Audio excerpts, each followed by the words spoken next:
Baga nagaan dhuftan gara chaayinaalii keenya. Har'a kan asitti agarsiisu deelii koomboo guyyaadhaa fudhannu 5,000 tola. Akkamitti fudhachuu akka dandeenyu isinitti agarsiisa. Deelii koomboo kan jedhu kan inni xunna.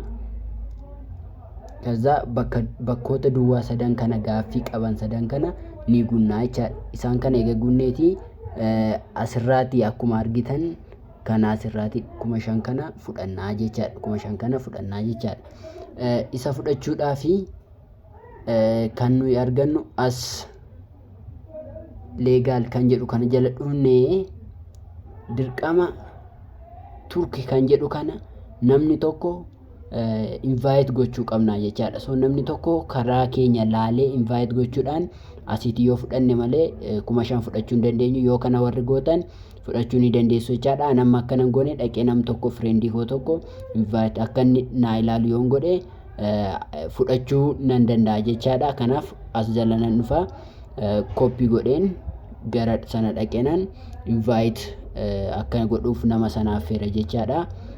Waliin ilaalu. Ishi waliin ilaalu as jala seenaa special kana jala seenaa special jala my card kana jalaati kana argachuu ni dandeenya jechaadha. Kana argachuu dandeenya. Warroonni my card jala hin arganne ta'e as dhuftaniit new card jalaati jalqaba waan hin binneef new card jalaati bituu qabdu jechaadha. Kanaaf ani garuu waan hin bitee jiruuf my card jala dhufa. Eeganas dhufeeti asiiti haala akka kanaatiin go ahead jedhaani akka kanaan nan fudhaa. Tokko amma daily combo tokko milkeesseera jechaadha. Ishi amma ilaallu gaaf ilaallu kunoo tokko gaaffiin tokkichi innasii kun guuteera jechaadha. Amma immoo gaafisa lammaffaadha leegaalii kan jedhu kana jala dhufna. Gadi buuneet isan dura isinitti agarsiisu turkii kan jedhu kana nam tokko invite naaf godheera yookiin hirmaateera liinkii kootiin seeneera waan ta'eef isa tuquudhaan go ahead jedhaan jechaadha. Haala kanaatiin lamni guutee jechaadha. Ishi ammas waliin haa ilaallu lammaffaanii maal ta'eera guuteera jechaadha. Amma immoo sadaffaa gaaffii kan qabu kan gaaffii sadaffaadha. Innis leegaaliidhuma jalaara. As jala dhufneet kana isa kana liinkii kana sirriitti ilaalaa. Isa kana